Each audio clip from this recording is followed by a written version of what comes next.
Hello viewers, welcome back to my channel. അപ്പോൾ ഞാൻ എൻ്റെ വീട്ടിലാണെന്ന് ഞാൻ ഷോർട്സിൽ പറഞ്ഞിട്ടുണ്ടായിരുന്നല്ലോ. അപ്പോൾ അതേ ഞാൻ ഹോസ്പിറ്റലിൽ നിന്ന് ഡിസ്ചാർജായി വന്നത് എനിക്ക് 20-ാം തീയതിയാണെന്ന് തോന്നുന്നു. ഞാൻ ലാസ്റ്റ് കുളിച്ചത് 11-ാം തീയതി, അതായത് ഇടുക്കി പോയി വന്ന അന്ന് രാവിലെ, അതായത് 11-ഓ 12-ഓ, എനിക്കൊന്നും 12-ആണെന്ന് തോന്നുന്നു. ഓക്കെ, അപ്പോൾ പിന്നെ 12-ാം തീയതി ഞാൻ ജമീലെ താത്തയുടെ കല്യാണത്തിന് പോയതൊക്കെ ഞാൻ ഷോർട്സ് അപ്ലോഡ് ചെയ്തിട്ടുണ്ടായിരുന്നേ. പിന്നെ എനിക്ക് കുളിക്കാൻ പറ്റിയിട്ടില്ല. കുളിക്കാൻ മീൻസ് മേല് കഴുകും, പക്ഷെ എന്നാലും തല നനയ്ക്കാൻ പറ്റിയിട്ടുണ്ടായിരുന്നില്ല. പിറ്റേന്നൊക്കെ ഞാൻ പറഞ്ഞല്ലോ, ഇൻഫെക്ഷനായി വയ്യാതെ, പിന്നെ ഹോസ്പിറ്റലൈസ്ഡായി അഡ്മിറ്റായി, അങ്ങനെ കുറേ കാര്യങ്ങൾ കാരണം കുളിക്കാൻ പറ്റിയില്ല. അപ്പോൾ ഇന്ന് ഞാൻ കുളിച്ചിട്ടുണ്ട്, തല നനച്ചിട്ടുണ്ട്. അപ്പോൾ ഞാൻ സത്യം പറഞ്ഞാൽ നല്ല തോർത്തൊക്കെ ചെയ്തു. പിന്നെ ഞാനിപ്പോൾ വീഡിയോ എടുക്കുന്നത് മേലെ എൻ്റെ റൂമിലാണ്. ഞാൻ കാണിച്ചു തരാം എൻ്റെ റൂമിൻ്റെ ഒരു അവസ്ഥ. വലിയ അലങ്കോലമൊന്നുമില്ല, പക്ഷെ എന്നാലും ഞാൻ പോകുന്ന സമയത്തുള്ള വണ്ടിയുടെ ശബ്ദം എടുത്ത ഭയങ്കര ബുദ്ധിമുട്ടാട്ടോ. വിഷായൻ്റെ വീട് പോലെയല്ല, ഇവിടെ എനിക്ക് ഭയങ്കര വണ്ടിയുടെ സൗണ്ടാണ്. ഓക്കെ, അപ്പോൾ ഞാൻ കല്യാണം കഴിഞ്ഞ് പോകുന്നേക്കാൾ മുന്നുള്ള അറേഞ്ച്മെൻറ്റ്സ് അല്ല. ഞാൻ കല്യാണത്തിന് മുന്നേ ഉള്ള വീഡിയോസൊക്കെ എടുക്കുന്ന സമയത്ത് ഇവിടെ ഒരു ടേബിളൊക്കെ ഉണ്ടായിരുന്നു, അതൊക്കെ മാറ്റിയിട്ടുണ്ട്. ഇപ്പോൾ ടേബിളൊന്നുമില്ല. പിന്നെ എപ്പോഴും ആൾ താമസമില്ലല്ലോ മേലെ. അച്ഛനും അമ്മയും അപ്പം അനിയനും മാത്രമേ ഉള്ളൂ. അപ്പോൾ അതുകൊണ്ട് അവർക്ക് 3 പേർക്ക് താമസിക്കാൻ താഴെ ധാരാളമാണ്. അപ്പോൾ അതുകൊണ്ട് ഇവിടെ ഇങ്ങനെ എപ്പോഴും ആൾ താമസം ഇല്ലാത്തത് കൊണ്ടാണ് മേലേക്ക് വരുമ്പോൾ ഞാൻ മാസ്ക് ഇട്ട് വന്നിട്ടുള്ളത്. എൻ്റെ സൗണ്ട് ഓക്കെയാണോ ചോദിച്ചാൽ ഓക്കെയാണ്. കുറച്ച് കഴിഞ്ഞാൽ പോവും. ഒരു 6 മണി 6:30 ആകുമ്പോഴത്തേക്ക് എൻ്റെ സൗണ്ടൊക്കെ പോവും. അങ്ങനെയാണ്, അതെന്താണെന്ന് എനിക്കറിയില്ല. ഡോക്ടർ റെഡി ആവും എന്നാണ് പറഞ്ഞിട്ടുള്ളത്. റെഡി ആവുമായിരിക്കും. അപ്പോൾ ഞാൻ സത്യം പറഞ്ഞാൽ എന്താ പറ്റിയെന്ന് ആളുകളുടെ കുറേ ചോദ്യവും കമൻസൊക്കെ വരുന്നുണ്ട്. അപ്പോൾ അതിനൊരു ക്ലാരിഫിക്കേഷൻ തരാം എന്ന് വിചാരിച്ചിട്ടാണ് ഇന്നൊരു ചിറ്റ്ചാറ്റായിട്ടാണോ ഞാൻ വന്നിട്ടുള്ളത്. അപ്പോൾ ഓക്കെ, അപ്പോൾ ഞാൻ ക്യാമറ എവിടെയെങ്കിലും വെക്കട്ടെ, എന്നെ കൈ കടഞ്ഞു തുടങ്ങി. അപ്പോൾ ഞാൻ ക്യാമറ എവിടെയെങ്കിലും വെച്ചിട്ട് സംസാരിക്കാം കേട്ടോ. ഓക്കെ, ക്ലിയർ മേ ബി കുറച്ച് കുറവുണ്ടാവും. ഞാൻ ഇവിടുത്തെ ലൈറ്റ് ഇടാൻ പറ്റും എന്ന് നോക്കട്ടെ. ഓക്കെ, ഞാനൊരു വലിയ ചുമ കഴിഞ്ഞിട്ട് വീണ്ടും വന്നു. സത്യം പറഞ്ഞാൽ ഈ ശ്വാസം മുട്ടുള്ള ആളുകളിലൊക്കെ ഞാൻ നമിച്ചു പോവാം. കാരണം എൻ്റെ ഒരു കണ്ടീഷൻ സിവിയർ കണ്ടീഷനാണ്. എൻ്റെ ബി ഗ്രേഡ് ബ്രോൺകിയൽ ആസ്മ. ഇത്തവണത്തെ അഡ്മിഷനോടുകൂടി എ ഗ്രേഡ് ബ്രോൺകിയൽ ആസ്മയായിട്ട് ഡോക്ടർ എനിക്ക് പ്രൊമോഷനൊക്കെ തന്നിട്ടുണ്ട്. ബിക്കോസ് നമ്മൾ യൂസ് ചെയ്യുന്ന സ്റ്റിറോയിഡിൻ്റെ ഡ്യൂറേഷൻ, കോഴ്സ്, അതുപോലെ തന്നെ അതിൻ്റെ ഡോസേജൊക്കെ കാൽക്കുലേറ്റ് ചെയ്തിട്ടാണ് നമ്മുടെ ഗ്രേഡ് അവരിങ്ങനെ കുറയ്ക്കുകയൊക്കെ ചെയ്യുന്നത്. അപ്പം ആസ്മയാണ് എൻ്റെ പ്രശ്നം എന്നുള്ളത് എൻ്റെ പല സബ്സ്ക്രൈബേഴ്സിനും അറിയാം. പലരും ചോദിച്ചിട്ടുണ്ട്, പലരും പല സജഷൻസ് എന്നോട് പറഞ്ഞിട്ടുണ്ട്. ഏതൊക്കെയോ ബാംഗ്ലൂരുള്ള ഹോസ്പിറ്റൽ, കോയമ്പത്തൂരുള്ള ഹോസ്പിറ്റൽ, ആന്ധ്രാപ്രദേശ് തെലങ്കാനയിലുള്ള ഹോസ്പിറ്റൽ, പിന്നെ അങ്ങനെ കുറേ സജഷൻസ് തന്നിട്ടുണ്ടായിരുന്നു. പിന്നെ സ്വിമ്മിങ് നല്ലതാണ്, സ്വിം ചെയ്താൽ ലെൻസ് എക്സ്പാൻഡ് ചെയ്യും, കുറച്ചും കൂടി ലങ്സിൻ്റെ ഹെൽത്ത് കൂടും എന്നൊക്കെ പറഞ്ഞിട്ട് എനിക്ക് മെസ്സേജ് അയക്കുന്ന കുറേ സബ്സ്ക്രൈബേഴ്സ് എനിക്കുണ്ട് കേട്ടോ. അപ്പോൾ നമ്മൾ സബ്സ്ക്രൈബേഴ്സ് എന്ന് പറയുമ്പോൾ ഇവളുടെ ഒരു സബ്സ്ക്രൈബേഴ്സ് ആകെ 11,900 സംതിങ് സബ്സ്ക്രൈബേഴ്സ് ഉള്ള നിനക്കല്ലേ, ഇത്ര കുറച്ച് വ്യൂസ് ഉള്ള നിനക്കല്ലേ എന്നൊക്കെ ചോദിക്കുന്നത്. പക്ഷെ എന്നാലും നമ്മളെ സ്നേഹിക്കുന്ന കുറച്ച് ആളുകൾ എന്തായാലും എനിക്ക് സജഷൻസൊക്കെ തരാറുണ്ട്. പിന്നെ കൊതു അടിക്കുന്നു. ഓക്കെ, അപ്പോൾ അസുഖം ഞാൻ ഓൾറെഡി പറഞ്ഞു, എൻ്റെത് ബ്രോൺകിയൽ ആസ്മയാണ്. ബ്രോൺകിയൽ ആസ്മയിൽ തന്നെ കുറച്ചും കൂടി സിവിയർ ആയിട്ടുള്ള ഫ്രജൈൽ ആസ്മയാണ് എൻ്റെ കണ്ടീഷൻ. ഇപ്പോൾ കല്യാണം കഴിഞ്ഞതിന് ശേഷം ഒരു ബുദ്ധിമുട്ടും ഇല്ലാതെ ഞാൻ പോയിക്കൊണ്ടിരിക്കുന്നത്. ഭയങ്കര സ്മൂത്തായിരുന്നു കാര്യങ്ങളൊക്കെ. പക്ഷേ അൺഫോർച്ചുനേറ്റ്ലി എനിക്കൊരു എക്സാം വന്നു, നെറ്റ് എക്സാം ഉണ്ടായിരുന്നു. എല്ലാവർക്കും അറിയാം UGC നെറ്റ് എക്സാം. അത് എന്താ പറയുക, ഈ കഷ്ടകാലത്തിന് അതെനിക്ക് ഇടുക്കിയിലായിപ്പോയി. എങ്ങനെയാണ് അത് ഇടുക്കി വന്നത് എനിക്ക് ഇപ്പോഴും എത്ര ആലോചിച്ചൊരു ഐഡിയയും കിട്ടുന്നില്ല. മേ ബി ഞാൻ ആപ്ലിക്കേഷൻ ടൈം ക്ലോസ് ചെയ്യുന്ന സമയത്താണ് ഞാൻ സത്യം പറഞ്ഞാൽ അപേക്ഷിച്ചത്. ആ സമയത്ത് ബഗ് എങ്ങാനും കുടുങ്ങി ഇടുക്കിയായി പോയതായിരിക്കാം. എന്തായാലും പോട്ടെ, പോയി എക്സാം എഴുതി. എഴുതാനാകെ എനിക്ക് പോകുമ്പോൾ 2,000 രൂപ വന്നിട്ടുള്ളൂ. പക്ഷേ 40,000 രൂപ ഹോസ്പിറ്റലിൽ കൊണ്ടുപോയി ബില്ലടയ്ക്കേണ്ടി വന്നു. അതൊന്നും പറഞ്ഞിട്ട് കാര്യമില്ല. അപ്പോൾ അതാണ് അവസ്ഥ ഉണ്ടായിരുന്നത്. അപ്പോൾ ഹോസ്പിറ്റലല്ല നെറ്റ് എക്സാം എഴുതാൻ ഇടുക്കി പോയി വന്നതിന് ശേഷം പിറ്റേന്ന് 12-ാം തീയതി എനിക്കൊരു കുഴപ്പമുണ്ടായിരുന്നില്ല. പക്ഷേ 12-ാം തീയതി വൈകുന്നേരം ഒരു 5 മണിക്കൊക്കെ ശേഷം എനിക്ക് ചുമ തുടങ്ങി. പിന്നെ രാത്രി പനിയാണ്. പിന്നെ വിശാഖ് രാത്രി എത്തുമ്പോൾ ഏകദേശം 10-11-12 വിശാഖ് യൂഷ്വലി നേരം വൈകിട്ട് വരുന്ന ഒരാളാണ്. വിശാഖ് DYFിയുടെ ബ്ലോക്ക് സെക്രട്ടറിയാണ്. അപ്പോൾ അതുകൊണ്ട് അതിൻ്റേതായ തിരക്കുകൾ, പാർട്ടിയുടെ ഒക്കെ സജീവ രാഷ്ട്രീയ പ്രവർത്തകനാണ് കേട്ടോ. ജോലി പ്ലസ് സജീവ രാഷ്ട്രീയ പ്രവർത്തകനാണ്. അപ്പോൾ വിശാഖ് വരുന്ന സമയം നാട്ടിലെ പല കാര്യങ്ങളും ഇടപെടാനുണ്ടാവും. അങ്ങനത്തെ കുറേ ബുദ്ധിമുട്ടുകളൊക്കെ ഉണ്ടാവും. അതുകൊണ്ട് വരുമ്പോഴത്തേക്കും 12 മണി എന്തായാലും ചുരുങ്ങിയതായിട്ടുണ്ടാവും. അല്ലെങ്കിൽ വളരെ റെയർ ദിവസങ്ങളിൽ മാത്രമാണ് എനിക്ക് തോന്നുന്നു കല്യാണം കഴിഞ്ഞതിന് ശേഷം നേരത്തെ വരും. അത് എന്നെ കൺസിഡർ ചെയ്യുമ്പോൾ മാത്രം കേട്ടോ, അതായത് എൻ്റെ ആരോഗ്യത്തെ കൺസിഡർ ചെയ്യുമ്പോൾ മാത്രം. ഞാനതിൽ ചില സമയത്ത് എനിക്ക് ദേഷ്യം വരാറുണ്ടെങ്കിലും, എനിക്കിതൊക്കെ മനസ്സിലായിട്ടും എനിക്ക് ദേഷ്യം വരാറുണ്ടെങ്കിൽ കൂടി പക്ഷെ ഞാനത് മനസ്സിലാക്കുന്നു. ഓരോരുത്തർക്കും ഓരോ വ്യക്തിപരമായിട്ടുള്ള സ്പേസ് ഉണ്ടാവുമല്ലോ. അപ്പോൾ ഓക്കെ. അപ്പോൾ ഞാൻ വിശാഖ അന്ന് നേരത്തെ ഒരു 11:30 ആകുമ്പോൾ എന്തായാലും വന്നിട്ടുണ്ട്. അപ്പോൾ വിശാഖിനോട് പറയുന്നതിന് മുമ്പ് ഡോക്ടറെ അടുത്ത് പോകും. ഡോക്ടർ പറഞ്ഞു കുഴപ്പമില്ല. ഞാൻ ഈ കുഴപ്പമില്ല എന്ന് പറയുന്നത് എനിക്ക് എണീക്കാൻ വയ്യാത്ത തന്നെ കുഴപ്പമില്ലായിരുന്നു. പക്ഷേ പിറ്റേന്ന് രാവിലെ സഹിക്കാൻ പറ്റാത്ത പനി. ഞാൻ ടെമ്പറേച്ചർ നോക്കിയപ്പോൾ 130 131 അങ്ങനെ എന്തുവാണ് എൻ്റെ ടെമ്പറേച്ചർ. പിന്നെ ഞാൻ ഒരു ഡിസ്ക്ലെയിമർ ഇപ്പം തന്നെ പറയാം. ഇങ്ങനെ പെട്ടെന്ന് പനി ജലദോഷമൊക്കെ വരുന്ന ആളുകൾ അല്ലെങ്കിൽ കുട്ടികളൊക്കെ വീട്ടിലുള്ളവർ എന്തായാലും വേണ്ടപ്പെട്ട കുറച്ച് ഒരു ഫസ്റ്റ് എയ്ഡ് എന്തായാലും കരുതുന്നത് നല്ലതായിരിക്കും. ഇതേപോലെ നമ്മുടെ പനി അറിയാൻ തെർമോമീറ്റർ, അതുപോലെ തന്നെ ഷുഗർ ചെക്ക് ചെയ്യുന്ന മെഷീൻ, BP അതൊക്കെ അറിയാനുള്ള മെഷീൻസൊക്കെ ഇപ്പോൾ നമുക്ക് അവൈലബിൾ ആണ്. അതൊക്കെ കരുതുന്നത് നല്ലതായിരിക്കും. എനിക്ക് തെർമോമീറ്റർ ഉണ്ടായത് കൊണ്ട് എൻ്റെ ടെമ്പറേച്ചർ അറിഞ്ഞു ഞാൻ പെട്ടെന്ന് ഡോക്ടറെ അടുത്ത് പോയി. എനിക്ക് നോർമലി ശ്വാസം മുട്ട് വന്നിട്ടുണ്ട്, പിന്നെ അതുപോലെ തന്നെ ജലദോഷം കഫക്കെട്ടൊക്കെ വന്നിട്ടുണ്ട് കല്യാണം കഴിഞ്ഞതിന് ശേഷം. പക്ഷേ പനി ഫസ്റ്റ് ടൈമാണ്. അതായിരുന്നു ഇതിലെ ടേണിംഗ് പോയിന്റ്. ആ പനി വന്നത് ഭയങ്കര ബുദ്ധിമുട്ടായി എനിക്ക്. ഇപ്പോൾ ഫോർ എക്സാമ്പിൾ ജലദോഷം വന്നാലും കഫക്കെട്ട് വന്നാലും അല്ലെങ്കിൽ എന്തെങ്കിലും ഒരു വീസിങ് പ്രോബ്ലമൊക്കെ വന്നു കഴിഞ്ഞിട്ടുണ്ടെങ്കിൽ എനിക്കൊരൊറ്റ ക്ലിക്കിൽ ഡോക്ടറോട് ഞാൻ പറയും, ഡോക്ടറിന് എന്നെ പ്രശ്നങ്ങളുണ്ടെന്ന് പറയുമ്പോൾ ഡോക്ടർ അതിന് എനിക്ക് സജസ്റ്റ് ചെയ്യുമായിരുന്നു. അല്ലെങ്കിൽ എനിക്കറിയാം എന്നെ ഇത്ര ഡോസേജിൽ കഴിക്കാം എന്നുള്ളതൊക്കെ എനിക്ക് ചെറിയൊരു ധാരണ. കാരണം നെബുലൈസേഷനൊക്കെ നമുക്ക് ഡോക്ടർ പറഞ്ഞ് നമ്മളിങ്ങനെ കണ്ടിന്യൂസ് ആയിട്ട് യൂസ് ചെയ്യുന്ന കാരണം നമുക്കറിയാം. പക്ഷെ എന്നാലും ഞാൻ ഡോക്ടറോട് ചോദിക്കാതെ ഒരു കാര്യം ചെയ്യാറില്ല. കാരണം എൻ്റെ ഒരു കണ്ടീഷൻ അങ്ങനെ ആയതുകൊണ്ട്.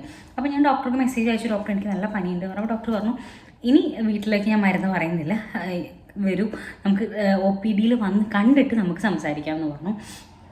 OPDയിൽ വന്നപ്പോൾ ഡോക്ടർ പറഞ്ഞു പനിയുണ്ട്, നമുക്ക് ഇപ്പോൾ തൽക്കാലം എന്താ പറയുക, നമുക്ക് മെഫ്താലും അതുപോലെ തന്നെ നമ്മുടെ മരുന്നുകൾ, അതായത് നമ്മൾ യൂഷ്വലി യൂസ് ചെയ്യുന്ന മരുന്നുകൾ സ്റ്റാർട്ട് ചെയ്യാം എന്ന് പറഞ്ഞു. ഓക്കെ. അപ്പോൾ ഞാൻ നമ്മൾ കഴിച്ചിരുന്ന മരുന്നിനേക്കാളൊക്കെ ഡോസ് കൂട്ടി. അതായത് 13-ാം തീയതിയിലത്തെ കാര്യം ഞാൻ പറയണം. ഡോസ് കൂട്ടി ഞാൻ അമ്മയും കൂടിയിട്ട് ഹോസ്പിറ്റലിൽ പോകുന്നത്. അവിടുന്ന് മരുന്നൊക്കെ മേടിച്ച് ഞങ്ങൾ തിരിച്ചു വരുന്നു. ഞാൻ തിരിച്ച് എൻ്റെ വീട്ടിലേക്കാണ് വരുന്നത്. വന്നിട്ട് പകൽ അവിടെ ആരും ഉണ്ടാവില്ല. രാത്രി വിശാൻ്റെ വീട്ടിലേക്ക് പോകാമെന്നുള്ള പ്ലാനാണ്. രാത്രി വൈകുന്നേരം ആയപ്പോഴത്തേക്കും ഞാൻ ഓട്ടോ വിളിച്ച് പോയി. ഞാൻ പോകുന്നു, കിടന്നുറങ്ങുന്നു. ഇതാണ് ഉണ്ടാവുന്നത്. ഞാൻ അവിടെ അമ്മയുണ്ട്, അമ്മേനോട് കുറച്ച് നേരം സംസാരിച്ചു. ഞാൻ ഓക്കെയാണെന്ന് എന്നെ തന്നെ ബോധിപ്പിക്കാൻ ഞാൻ പോകുന്നു, മേല് കഴുകുന്നു, ഡ്രസ്സൊക്കെ ചേഞ്ച് ചെയ്യുന്നു, മുടിയൊക്കെ കെട്ടിയിരിക്കുന്നു. കാരണം എനിക്ക് ഓക്കെയാണെന്ന് എന്നെ തന്നെ ബോധിപ്പിക്കണം. ഒരു അഡ്മിഷനെ പറ്റി ചിന്തിക്കാൻ എനിക്ക് വയ്യ, അതാണ് സത്യം. പക്ഷെ കുഴപ്പമില്ല. പക്ഷെ അന്ന് രാത്രി ഹോസ്പിറ്റലിൽ പോയി വന്ന അന്ന് രാത്രി വീണ്ടും വയ്യായിക കൂടുന്നു, പനി കൂടി, ടെമ്പറേച്ചർ വീണ്ടും കൂടുന്നു. ഡോക്ടറെ അടുത്ത് പോയി. ഞങ്ങനെ ഷിവറിങ്, നമ്മളിങ്ങനെ വിറയ്ക്കുന്ന പനിയില്ലേ, അതാണ് എൻ്റെ പനി. അങ്ങനെയാണ് സത്യം പറഞ്ഞാൽ. എനിക്ക് തോന്നുന്നു വിശാഖ് ഫസ്റ്റ് ടൈം ആയിരിക്കും ഇന്നിങ്ങനെ കാണുന്നത്. അതായത് അസുഖം വന്നതിന് ശേഷം ഹോസ്പിറ്റലിൽ അഡ്മിറ്റായിട്ട് വിശാഖ് കാണുന്നുണ്ടാവും, കണ്ടിട്ടുണ്ട്, അങ്ങനത്തെ കാര്യങ്ങളൊക്കെ ഉണ്ട്. പക്ഷെ ഇങ്ങനെ പനിച്ചു തുള്ളുന്നത് എൻ്റെ അമ്മ, എൻ്റെ അച്ഛൻ. അപ്പു ഉണ്ടെങ്കിൽ അപ്പുവിന് അങ്ങനത്തെ നേരിട്ട കാഴ്ചകളൊന്നുമില്ല, അവൻ കൂടെ സപ്പോർട്ടിനുണ്ടാവും എന്നല്ലാതെ. അമ്മയും ആദ്യമായിട്ട് കാണുന്നുണ്ടാവും. പക്ഷെ ഇത് വിശാഖ് നേരിടും. വിശാഖ് ആകെ ബേജാറ് മീൻസ് പേടി. ബേജാറായിട്ട് വിശാഖ് നമുക്ക് ഡോക്ടറെ അടുത്ത് പോകും. വിശാഖ് ഓട്ടോറിക്ഷ വിളിക്കുന്നു. അപ്പോൾ തന്നെ തൊട്ടടുത്തുള്ള ക്ലിനിക്ക് പോകുന്നു. കാരണം ഞാൻ ഡോക്ടർക്ക് മെസ്സേജ് അയച്ചിട്ടുണ്ടായിരുന്നു ഇങ്ങനെ വയ്യ എന്നുള്ളത്. അപ്പോൾ ഡോക്ടർ പറഞ്ഞു തൊട്ടടുത്തുള്ള ഏതെങ്കിലും ഒരു ക്ലിനിക്കിൽ പോയിട്ട് നാളെ വരൂ എന്ന് പറഞ്ഞു. വയ്യായിക കൂടുതലുണ്ടെങ്കിൽ നാളെ വരൂ, നമുക്ക് അഡ്മിഷൻ എടുക്കാമെന്ന് പറയണം. അപ്പം ഞാൻ ക്ലിനിക്ക് പോകുന്നു. അവിടുന്ന് വേറൊരു ഏതാ മരുന്നെന്ന് എനിക്ക് കൃത്യമായിട്ട് ഓർമ്മയില്ല, ഒരു എക്സ്ട്രാ ഒരു മരുന്നും കൂടി തരുന്നു. ഞാനത് കഴിച്ചു കിടന്ന് ഉറങ്ങണം. രാവിലെ ആകുമ്പോഴത്തേക്കും ഒരു കുറവുമില്ല. അങ്ങനെ നേരെ ഡോക്ടറെ അടുത്ത് വരുന്നു. ഇവിടെ ആലത്തൂർ ബിച്ചുവാവ ഹോസ്പിറ്റലിൽ വന്നപ്പോൾ ആദ്യം തന്നെ ഡോക്ടർ പറഞ്ഞു ഇനി നമുക്ക് കൺസൾട്ടേഷൻ്റെ ആവശ്യമൊന്നുമില്ല, നമുക്ക് അഡ്മിഷൻ എടുക്കാം. അങ്ങനെ നേരെ കാഷ്വാലിറ്റി പോകുന്നു, അഡ്മിഷൻ എടുക്കുന്നു, അഡ്മിറ്റ് ആവുന്നു. ഇതാണ് നിലവിലെ കണ്ടീഷൻ ഉണ്ടായിരുന്നു. പക്ഷേ നമ്മുടെ അഡ്മിഷന് തൊട്ട് മുന്നേ ഈ ആസ്മ രോഗികൾക്കൊക്കെ അറിയുന്നുണ്ടാവും, നമ്മുടെ ചെസ്റ്റിൻ്റെ എക്സ്റേ എടുക്കും. ചെസ്റ്റിൻ്റെ എക്സ്റേ എടുത്തിട്ട് ഡോക്ടർ ഇങ്ങനെ നോക്കുന്ന സമയത്ത് നമുക്ക് ശരിക്കും ചെസ്റ്റിൽ ഫുൾ ബ്ലാക്ക് ആണ് വേണ്ടത്. അവിടെ വൈറ്റ് വന്നാലാണ് നമുക്ക് ഇൻഫെക്ഷൻ ഉണ്ടാവുക. അങ്ങനെ ലങ്സിന് ഇൻഫെക്ഷൻ ആണല്ലോ, ന്യൂമോണിയാണ്. കുറേ 3-4 തവണ ഇങ്ങനെ അടുപ്പിച്ച് ന്യൂമോണിയ വരുന്നു. ഒരു പോസ്റ്റ് കോവിഡ് സിൻഡ്രോം പോലെ അതിൻ്റെ ഇങ്ങനെ തുടർന്നുകൊണ്ടിരിക്കുന്നു. ഇതൊക്കെ ഇതിൻ്റെ ഭാഗമായിട്ട് ഞാനിങ്ങനെ അനുഭവിച്ചുകൊണ്ടിരിക്കുന്നത്. നല്ല പെയിനാട്ടോ. ഞാൻ സത്യം പറഞ്ഞാൽ കാണിച്ചു തരാം. ഈ 2 സൈഡിലാണ് നമുക്ക് പെയിന് വരാം. ലങ്സ് അങ്ങനെയാണല്ലോ, ഈ 2 സൈഡിലും നല്ല പെയിനായിരിക്കും. സത്യം പറഞ്ഞാൽ ഇങ്ങനെ നമ്മൾക്കിങ്ങനെ വിങ്ങുന്ന പോലത്തെ സത്യം എനിക്ക് കരച്ചിലൊക്കെ വരും. പറയുമ്പോൾ എന്നെ തന്നെ കുറിച്ച് ആലോചിക്കുമ്പോൾ എനിക്കിങ്ങനെ സങ്കടം വരും. അപ്പോൾ ഈ 2 സൈഡിൽ നല്ല പെയിനായിരിക്കും. അപ്പോൾ എൻ്റെ സൈഡിലും പെയിനുണ്ട്. പക്ഷെ ഞാൻ എന്നെ തന്നെ സമാധാനിപ്പിക്കാൻ വലിയ എക്സ്പ്രഷനൊന്നും ഇടുന്നില്ല, സഹിച്ച് കിടക്കുകയായിരുന്നു. അങ്ങനെ എക്സ്റേ എടുത്തപ്പോൾ ഡോക്ടറൊന്നും പറഞ്ഞില്ല, അഡ്മിഷൻ എടുത്തു. എനിക്ക് ചെന്ന ഉടനെ തന്നെ ആൻറ്റിബയോട്ടിക്സും സ്റ്റിറോയിഡ്സും തുടങ്ങി. സ്റ്റിറോയിഡ് തുടങ്ങുക എന്ന് പറയുമ്പോൾ തന്നെ നമുക്ക് നല്ല പെയിനാണ്. ഇതിനകത്ത് കൂടെ ഇങ്ങനെ ക്യാനുലിട്ട് കയറുക എന്ന് പറഞ്ഞാൽ ഒന്നാമത്തെ എനിക്ക് തീരെ പെയിന് കിട്ടില്ല. അതിൻ്റെ കൂട്ടത്തിൽ സ്റ്റിറോയിഡ്സും കൂടി കയറാൻ തുടങ്ങിയപ്പോഴത്തേക്ക് ഞാൻ ആകെ ടയേർഡായി. ഭക്ഷണം കഴിക്കാൻ പറ്റാത്തൊരു കണ്ടീഷൻ. അപ്പോഴും ഡോക്ടേഴ്സ് ഒന്നും പറയുന്നില്ല കേട്ടോ. അതാണ് ഇതിലെ ഏറ്റവും കോമഡി ആയിട്ടുള്ളൊരു കാര്യം. ഡോക്ടർ ഒന്നും മിണ്ടുന്നില്ല. എല്ലാ തവണയും ചെല്ലുമ്പോൾ കഥ മുഴുവൻ പറയുന്ന ഡോക്ടർ ഒന്നും മിണ്ടുന്നില്ല. പോകുന്നു, എന്നെ കാണുന്നു, ഡോക്ടർ തിരിച്ചു പോകുന്നു, മരുന്ന് എഴുതുന്നു, ഡോക്ടർ എന്നോട് കാര്യങ്ങൾ ചോദിക്കുന്നു, തിരിച്ചു പോകുന്നു. ഞാൻ അങ്ങോട്ടൊന്നും ചോദിക്കുന്നില്ല, ഡോക്ടർ തിരിച്ച് എന്നോട് ഇങ്ങോട്ടൊന്നും പറയുന്നില്ല. കഴിഞ്ഞ എല്ലാ അഡ്മിഷൻ സമയത്തും ഡോക്ടർ ഓരോ ദിവസം വരുമ്പോൾ ഓരോരോ കാര്യങ്ങൾ ഇങ്ങനെ ഡീറ്റെയിൽഡ് ആയിട്ട് എടുത്ത് പറഞ്ഞ് നമ്മൾ കൺസേൺ നമ്മളൊക്കെ ഡിസ്കസ് ചെയ്തിട്ടാണ് ഡോക്ടർ റൂമിൽ നിന്ന് പോകുന്നത്. ഇത്തവണ ഡോക്ടർ അങ്ങനെ ചെയ്ത് ഡോക്ടർ അസിസ്റ്റൻ്റ് വരുന്നു. പുള്ളിയാണെങ്കിൽ നന്നായിട്ട് എന്നെ കൺസൾട്ട് ചെയ്യുന്ന ഓരോ കാര്യങ്ങളും ചോദിച്ച് മനസ്സിലാക്കിയിട്ട് പറഞ്ഞാൽ ഓരോ കാര്യങ്ങളും മൂപ്പര് മുന്നിലേക്ക് കൊണ്ടുപോകുന്നത്. സാറിനായിട്ട് ചിലപ്പോൾ കമ്മ്യൂണിക്കേറ്റ് ചെയ്യുന്നുണ്ടാവേ. അങ്ങനെ ഡോക്ടർ വരുന്ന സമയത്ത് ഡോക്ടർ എന്ത് ചെയ്യും, റൂം ക്ലീൻ ചെയ്യാൻ ക്ലീനിങ് സ്റ്റാഫിനെ വിളിക്കും.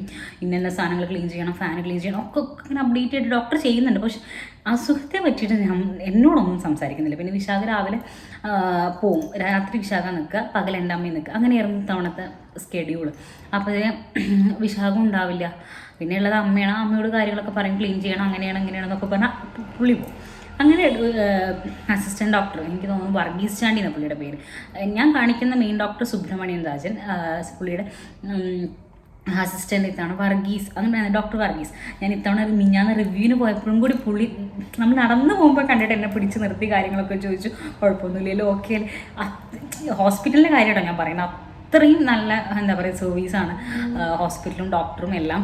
ഓക്കെ, അത് ഞാൻ പറയാം. അപ്പോൾ ഈ കാര്യങ്ങളിങ്ങനെ ഇങ്ങനെ ഡോക്ടറൊന്നും മിണ്ടുന്നില്ല. ഡോക്ടറോട് ചോദിച്ചു, അതായത് വർഗീസ് ഡോക്ടറോട് ചോദിച്ചപ്പോൾ, ചെറിയ ചേട്ടനാട്ടോ ഇത്. ഡോക്ടറൊന്നും അങ്ങനെ വലിയൊരാൾ, പേര് കേൾക്കുമ്പോൾ വലിയൊരു പേര് തോന്നും, പക്ഷേ ആളൊരു ചെറിയ ചേട്ടനാണ്. അപ്പോൾ ഞാൻ ഡോക്ടറോട് ചോദിച്ചു, ഡോക്ടർ എനിക്ക് എക്സ്റേയിൽ എന്തെങ്കിലും പ്രശ്നമുണ്ട്? അപ്പോൾ ഡോക്ടർ എന്നോട് പറഞ്ഞു, ലങ്സിനും ഹാർട്ടിനും ഇൻഫെക്ടിവിറ്റീസ് ഉണ്ട്, അതൊന്നും മാറുന്നവരെ നമുക്കൊന്നും ചെയ്യാറായിട്ടില്ല എന്ന് പറഞ്ഞു. അപ്പോഴാണ് ഡോക്ടർ സത്യം പറഞ്ഞാൽ എന്നോടൊന്നും പറയാത്തതിൻ്റെ മെയിൻ കാരണം എനിക്ക് മനസ്സിലായത്. ഞാൻ ഇതും കൂടി ആലോചിച്ച് ഇനി എനിക്ക് ടെൻഷൻ അടിച്ച് വേറെ വല്ല പ്രശ്നം വരുമോ എന്ന് കരുതിയിട്ടായിരിക്കും. ഇത്രയും കാലം അല്ലെങ്കിൽ ഇത്രയും ഒരു വർഷമായിട്ട് ന്യൂമോണിയ വരുന്നുണ്ട്, ലങ്സിന് ഇൻഫെക്ഷൻ വന്ന് പോകുന്നുണ്ട് എന്നതിനപ്പുറത്തേക്ക് ഇത്തവണ ഹാർട്ടിനും കൂടി ഇൻഫെക്ഷൻ വന്നു. ഞാനിത് എന്താ പറയുക, സത്യം പറഞ്ഞാൽ ഭയങ്കര അഭിമാനത്തോടു കൂടി പറയുന്നല്ലോ. എൻ്റെ ഒരു അവസ്ഥ കൊണ്ട് ഞാൻ എങ്ങനെ ശ്രദ്ധിച്ചിട്ടും വരുന്നു, അല്ലെങ്കിൽ ഞാൻ എങ്ങനെയൊക്കെ നോക്കിയിട്ട് ഇത് മാറുന്നില്ല എന്നുള്ളതിൻ്റെ ഒരു സങ്കടം കേട്ടോ. ആർക്കെങ്കിലും കൂടി ഇപ്പോൾ നിങ്ങൾ ഡോക്ടറെ മാറ്റി കാണിക്കാനൊക്കെ പറയുമ്പോൾ എനിക്ക് ഡോക്ടറെ കണ്ടിട്ടാണ് എനിക്ക് കുറച്ചൊരു ചേഞ്ച് വന്നിട്ടുള്ളത്. ഇതിൻ്റെ ഒരു എന്താ പറയുക, ഡ്യൂറേഷൻ കുറഞ്ഞു, ഇതിൻ്റെ ഫ്രീക്വൻസി കുറഞ്ഞു. അതൊക്കെ ഡോക്ടറെ കണ്ടതിന് ശേഷമാണ്. ഞാൻ വെയിറ്റ് കുറഞ്ഞു. ഇതൊക്കെ ഡോക്ടറെ കണ്ട് ഡോക്ടർ പറയുന്ന പോലെ കാര്യങ്ങൾ ചെയ്തതിന് ശേഷമാണ്. പരമാവധി എക്സസൈസും ബ്രീത്തിങ് എക്സസൈസും ഒക്കെ ആയിട്ട് ഞാനിങ്ങനെ കണ്ടിന്യൂ ചെയ്ത് പോകുന്നുണ്ട്. എന്തായാലും ബെറ്റർ ആവട്ടെ.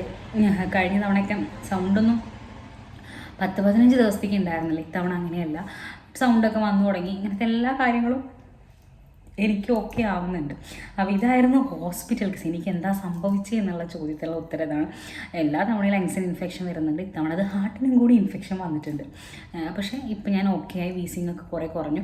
പിന്നെ ഹോസ്പിറ്റലിൽ കിടന്ന് ഇഞ്ചക്ഷൻ അടിച്ച് ഉള്ളിലെ ഇൻഫെക്ഷൻ പോകുന്ന ആ ഒരു കണ്ടീഷൻ അല്ല. ഉള്ളിലൂടെയും നമ്മുടെ സ്വെറ്റ്, യൂറിൻ ഇതിലൂടെയൊക്കെ പോവേണ്ട തരത്തിലേക്കുള്ളൊരു ഇൻഫെക്ഷനാണ്.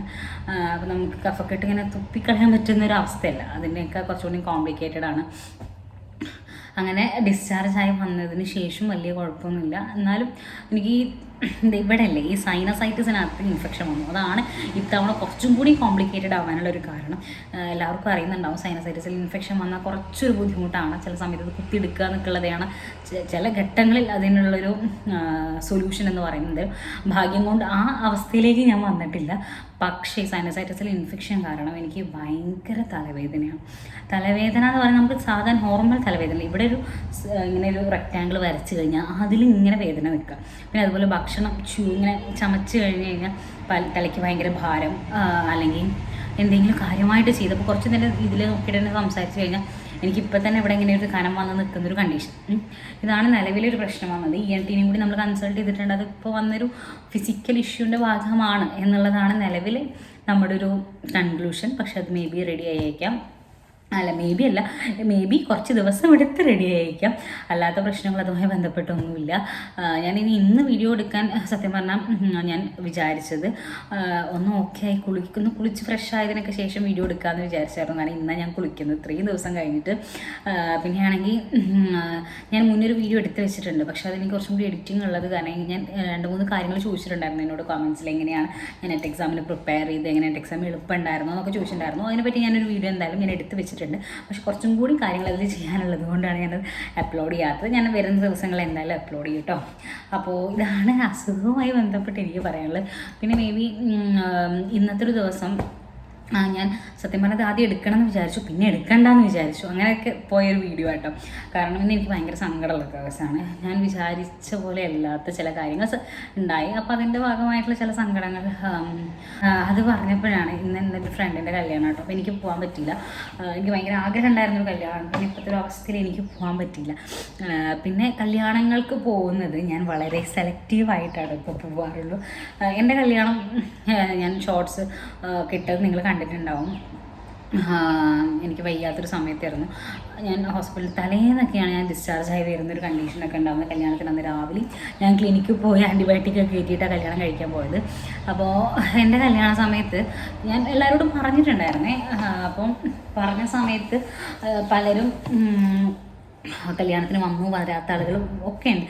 ഞാനാണെങ്കിൽ എണ്ണിപ്പെറുക്കി പല പരിപാടികൾക്കും എൻ്റെ ഫ്രണ്ട്സിനൊക്കെ വേണ്ടി സമയം കണ്ടെത്തുന്ന ആളാണ്. പക്ഷേ എൻ്റെ കല്യാണത്തിന് വരാത്ത പലരും ഉണ്ട്. എൻ്റെ ഏറ്റവും ബെസ്റ്റ് ഫ്രണ്ടായിട്ടുള്ള ഒരാൾ പുള്ളിക്കാരുടെ കല്യാണത്തിന് ഞാൻ കാലിന് പ്ലാസ്റ്റർ ഇട്ടിട്ട്, അത് ഈ അരയുടെ സൈഡില്ലേ അവിടുന്ന് താഴം വരെ പ്ലാസ്റ്റർ ഇട്ടിരുന്നു. ഞാൻ കൊച്ചി ഒറ്റ സ്ട്രക്ചറും ഈ കൈ പിടിക്കുന്നൊരു സാധനം ഉണ്ടല്ലോ, അതുമ്മ കല്യാണത്തിന് ഞാൻ പോയിട്ടുണ്ട്. എന്ന് വെച്ചാൽ എനിക്ക് തീരെ നടക്കാൻ പറ്റാഞ്ഞിട്ട് പോലും അവളെ കല്യാണത്തിന് സത്യം പറഞ്ഞാൽ പോകാൻ പറ്റില്ല എന്ന് വിചാരിച്ചായിരുന്നേ. പക്ഷേ അവളെ കല്യാണത്തിനെടുത്ത ഡ്രസ്സൊക്കെ എൻ്റെ മാമൻ്റെ മോൻ്റെ കല്യാണത്തിന് പിന്നെ ഇടാൻ പറ്റിയത്. കാരണം എനിക്ക് പോകാൻ പറ്റില്ല എന്ന് ഞാൻ ഉറപ്പിച്ചതായിരുന്നു. പക്ഷെ അവളെ വിശാഖ കല്യാണത്തിന് ചെന്നപ്പോൾ എൻ്റെ അച്ഛനും അമ്മയൊക്കെ ചെന്നപ്പോൾ എന്തായാലും വന്നേ പറ്റും, പിന്നെ അവളായിട്ട് ഒരു ബന്ധം ഉണ്ടാവില്ല എന്നൊക്കെ പറഞ്ഞപ്പോൾ എനിക്ക് ഭയങ്കര സങ്കടം. കാരണം എൻ്റെ ചങ്കാണല്ലോ, ഞാൻ പോകണ്ടേ. അങ്ങനെ ഞാൻ പോയി. ഈ കാലിന് 1.5 കാലം വെച്ച് ഞാൻ വയ്യാത്ത കാലം വെച്ച് കൊച്ചി ഞാൻ അവളുടെ കല്യാണത്തിന് പോയി. അവളുടെ കല്യാണം എൻ്റെ കല്യാണത്തിന് 10 മിനിറ്റ് ദൂരമുള്ളൂ. അവൾക്ക് എന്തോ ആരോഗ്യ പ്രശ്നമൊക്കെ ഇപ്പോൾ എല്ലാവർക്കും ഉണ്ടാവുമല്ലോ. ഇതിനേക്കാൾ വലുതിനായിട്ട് നമ്മൾ പോയിട്ടുണ്ട് എന്നൊക്കെ വേണമെങ്കിൽ നമുക്ക് ചിന്തിക്കാം. പക്ഷേ ചിലപ്പോൾ ഞാൻ സാഹചര്യം മനസ്സിലാക്കുന്നു.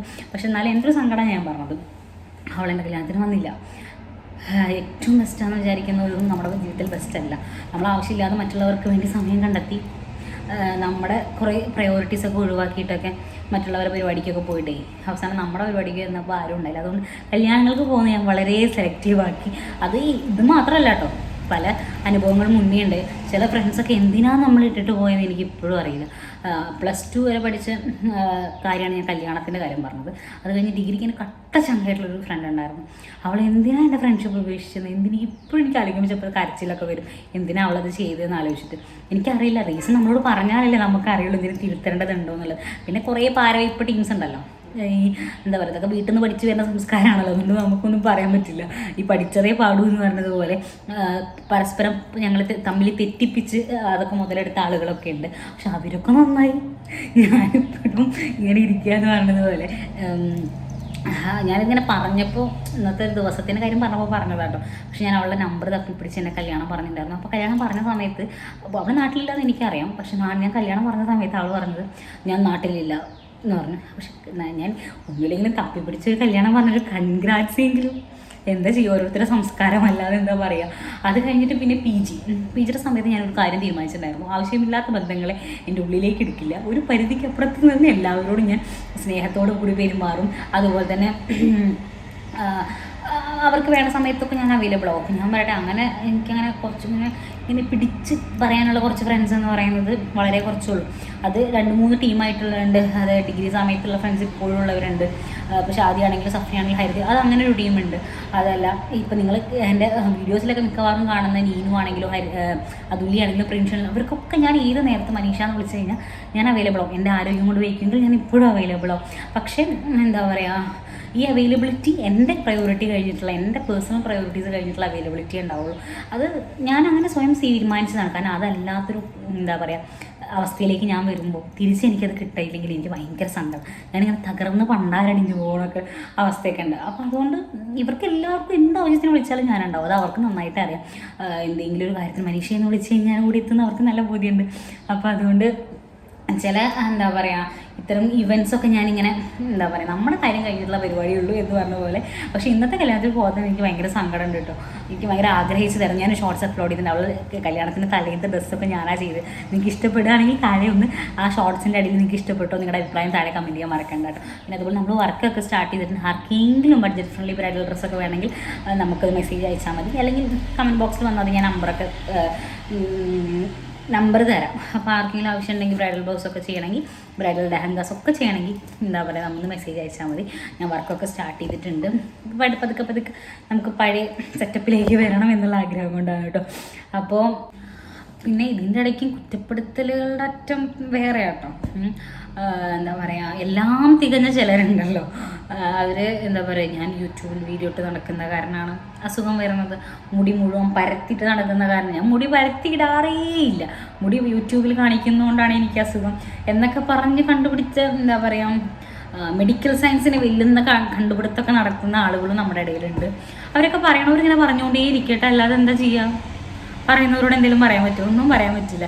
എൻ്റെ ആരോഗ്യ പ്രശ്നം, എൻ്റെ ഇമ്മ്യൂണിറ്റി ലെവലിന് എന്താ പറയുക കാര്യമായിട്ട് അസുഖം ബാധിച്ചിട്ടുണ്ട്. എനിക്ക് ഇമ്മ്യൂണിറ്റി ഇല്ലാത്തത് കൊണ്ട് പെട്ടെന്ന് ഇൻഫെക്ഷൻ ആവുന്നു, അത് ആന്തരിക അവയവങ്ങൾക്ക് പെട്ടെന്ന് ബാധിക്കുന്നു എന്നുള്ള നിലവിൽ എൻ്റെ കണ്ടീഷൻ ഭയങ്കര ഫ്രജൈലായിട്ടുള്ളൊരു ആസ്മ കണ്ടീഷൻ ആണ് എൻ്റെത് എന്നതല്ല പ്രശ്നം. എന്താ പ്രശ്നം, ഞാൻ യൂട്യൂബിൽ മുടിയുടെ വീഡിയോസ് ഇടുന്നു, മുടി ഹെയർ കെയർ ചെയ്യുന്നു, ഒക്കെ കുറച്ച് കൂടുതലാണ് മുടിയിട്ട് കളിക്കൽ എന്നൊക്കെ. ഞാൻ സത്യം പറഞ്ഞാൽ മുടിയുടെ വീഡിയോ 1, 2, 3 എണ്ണേ ഞാൻ ഇട്ടിട്ടുള്ളൂ. കുറ്റപ്പെടുത്തുന്നവർ കുറ്റപ്പെടുത്തിക്കൊണ്ടേയിരിക്കും, നമ്മളൊന്നും മൈൻഡ് ചെയ്യേണ്ട ആവശ്യമില്ല.